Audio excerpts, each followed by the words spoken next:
अक्सर हमने देखा है कि ठंड के दिनों में भूख ज़्यादा लगती है। जानते हैं क्यों? क्योंकि ठंड के दिनों में हमारे जो हेयर फॉलिकल्स हैं, उनसे हमारे अंदर की जो अग्नि है वो बाहर नहीं निकल पाती। और हमारे शरीर की जो अंदर की अग्नि अगर ये बाहर नहीं निकल पाती, तो ये क्या करती है, हमारे जठराग्नि को और भी ज़्यादा प्रमोट करती है, बढ़ा देती है। तो हमारे बॉडी के अंदर स्ट्रॉन्ग डाइजेस्टिफायर को जब बाहर से कोई हैवी डाइट पचाने को नहीं मिलता है, तो ये जो जठराग्नि है जो अभी तीव्र हुई है, वो हमारे बॉडी के जो वात है, वायु है, उससे इन्फ्लुएंस होके हमारे शरीर के धातुओं को पचाने लगती है। इसीलिए ठंड के दिनों में हमें मॉर्निंग में उठते ही बहुत जल्दी ही भूख लग जाती है तेज से। तो हमें करना क्या है, हमें जल्दी ही मॉर्निंग में भूख जब लग रही है, तो इसके लिए हमें बहुत डिले नहीं करना है। हमें फ्रेश अप होके हमें मधुर, अम्ला और लवण रस वाले आहार को, डाइट को लेना चाहिए।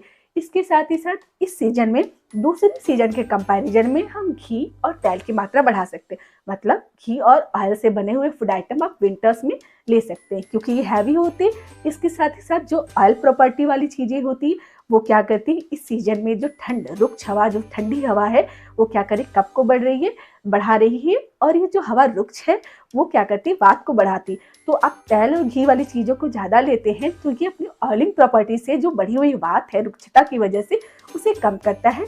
इसके साथ ही साथ इस सीजन में गुड़ वाले आइटम्स, मतलब फूड आइटम जितने, उन्हें खाने के लिए बोला गया है। साथ ही तिल और उड़द के दाल, नए चावल और डेयरी प्रोडक्ट्स, इनको लेने के लिए बोला गया है, क्योंकि ये अपनी उष्णता की वजह से, गर्मी होने की वजह से, तिल क्या होती है, गर्म करती है।